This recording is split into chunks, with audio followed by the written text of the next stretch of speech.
कृषि एवं किसान कल्याण मंत्रालय की रिपोर्ट से खुलासा हुआ है कि पंजाब में किसान मोटे अनाजों की खेती से दूरी बना रहे हैं। इसका नतीजा है कि पंजाब में मोटे अनाज के उत्पादन में कमी दर्ज की जा रही है। कृषि मंत्रालय द्वारा पेश किए गए आंकड़े बताते हैं कि पंजाब में वर्ष 2024-25 में बाजरे का उत्पादन 1.07 हजार टन हुआ है। मंत्रालय ने मोटे अनाज के उत्पादन को लेकर पंजाब के पिछले 5 वर्षों के आंकड़े पेश किए हैं, जो ये दिखाते हैं कि राज्य में मोटे अनाजों की खेती के प्रति किसान कम रुचि ले रहे हैं, जिसके कारण मोटे अनाजों का उत्पादन कम हो रहा है। इस आंकड़े पर ध्यान दें तो पंजाब में वर्ष 2020-21 में 0.26 हजार टन था। इसी प्रकार वर्ष 2022-23 में पंजाब में बाजरे का उत्पादन 0.41 टन पर सिमट गया। वहीं रिपोर्ट से हैरान करने वाली बात यह सामने आई है कि पंजाब के किसानों द्वारा ज्वार और रागी की खेती बिल्कुल भी छोड़ दी गई है। अब राष्ट्रीय स्तर पर मोटे अनाजों के उत्पादन की बात करें तो इसके उत्पादन में वृद्धि दर्ज की गई है। आंकड़ों के मुताबिक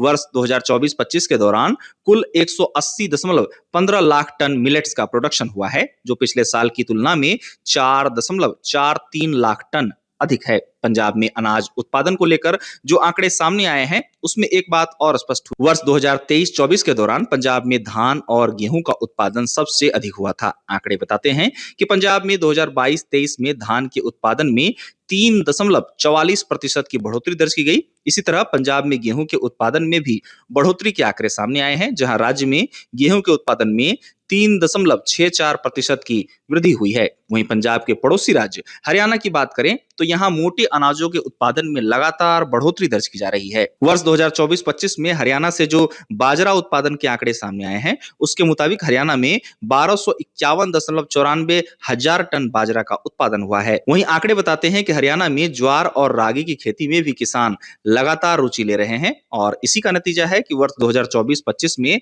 हरियाणा में 9.78 हजार टन ज्वार का उत्पादन किया गया है। पंजाब में किसानों द्वारा गेहूं और धान की खेती में रुचि अधिक लेने के कारणों के बारे में कुछ विशेषज्ञ कहते हैं कि इसके दो कारण हो सकते हैं। पहला ये कि धान और गेहूं की खेती में पानी की खपत ज्यादा होती है और पंजाब के किसानों को पानी आसानी से मिल जाता है। वहीं दूसरा ये कि धान और गेहूं ऐसी फसल है जिसकी खरीद एमएसपी पर हो जाती है, जिसके कारण भी पंजाब के किसान धान तथा गेहूं की खेती में अधिक रुचि ले रहे हैं।